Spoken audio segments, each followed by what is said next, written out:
What's going on, guys? Welcome back to the channel. So today I wanted to answer some of you guys' questions that you've had with basically doing pay-per-call as an affiliate and also doing it with getting clients, because there are some disadvantages and advantages and pros and cons to doing both. So I want to answer a few of those questions. And again, if you have any more that you'd like me to answer, leave a comment down below with your question and I will compile a list and then answer them on an upcoming video. So the first one is getting accepted as an affiliate versus getting a client. So when it comes to working with a network, all you have to really do is apply and have a registered business in most cases, and then basically show them what your creatives are going to be, whether it's a website, whether it's videos, whether it's Craigslist listings or some type of call only ad. Then once they see that, and they usually will want to have a quick phone conversation with you, you are then accepted and you are able to then start running campaigns, or start applying to campaigns rather, and then start running traffic, and you can literally start making money today if the whole process is very quick, depending on the network, of course. Some are quicker than others.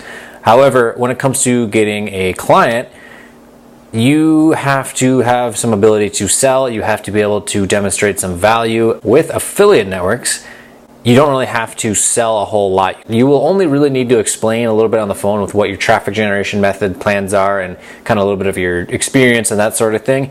With a client, this is like getting an SEO client. It's like getting an AdWords client. It's like getting really any type of marketing services client.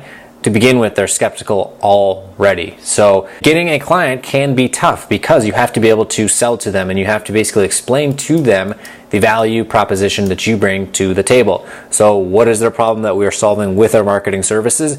They need more customers. They want to have more customers. We can provide that service to them, and that is one of the value propositions, is that we basically bridge the gap between their customers that are over here and where they are, and get them to use some sort of media in order to generate traffic to their website or to your own landing page, however you are doing it when it comes to selling leads to clients. You could also do this with rank and rent, with basically ranking a website in the search results, and you could either have a call tracking number on your site, or you could lightbox the site with certain softwares that are available out there and rent the site to them for X amount per month, or you could charge them per lead that's generated or per qualified phone call if you wanted to do that. You will be able to generate more revenue with that type of business model, but it's just like any other client-based business, whether it's a lawn company that's servicing a person's house, or it is a auto mechanic shop or a digital marketing agency doing SEO services. You still have to manage the client relationship. I've said this before in other videos, but you have to have really good customer service. You have to be prompt with your phone calls and returning to them, not the phone calls you're generating,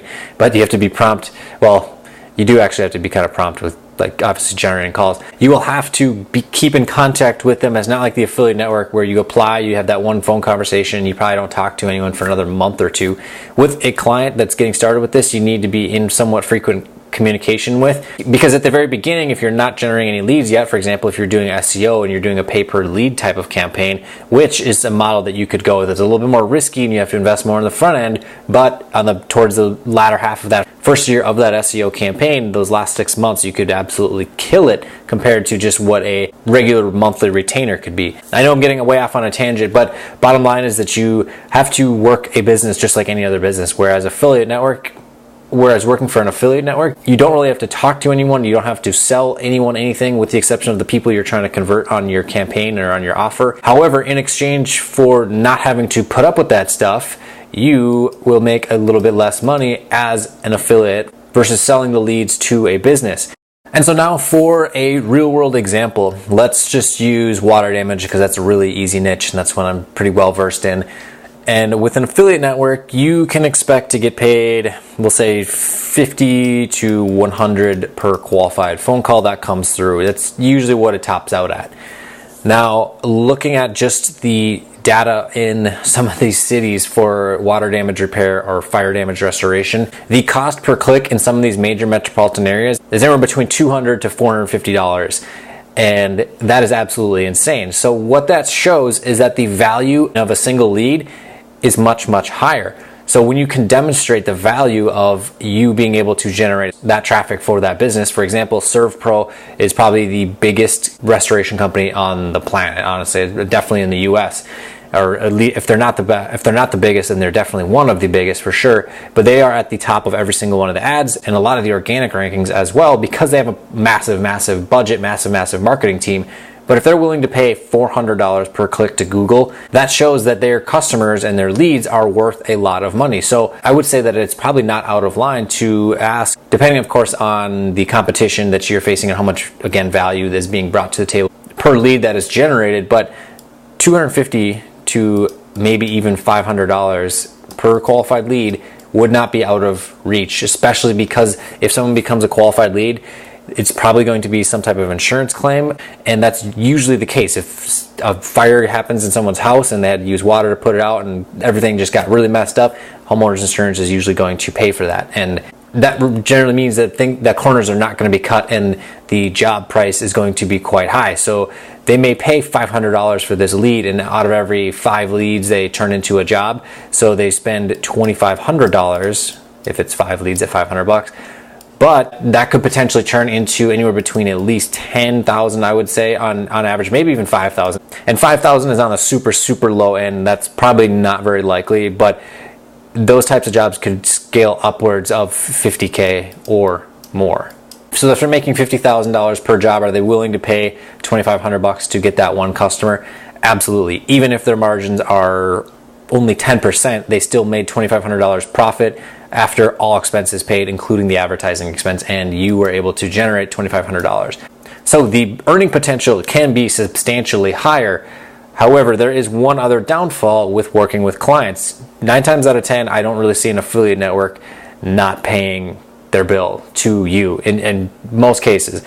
However, with working with a business, that happens sometimes. For example, there are subcontractors. Let's say a home builder hires a company to build the driveways and they decide they just don't want to pay for the driveway. They could stiff you on the payment for those services.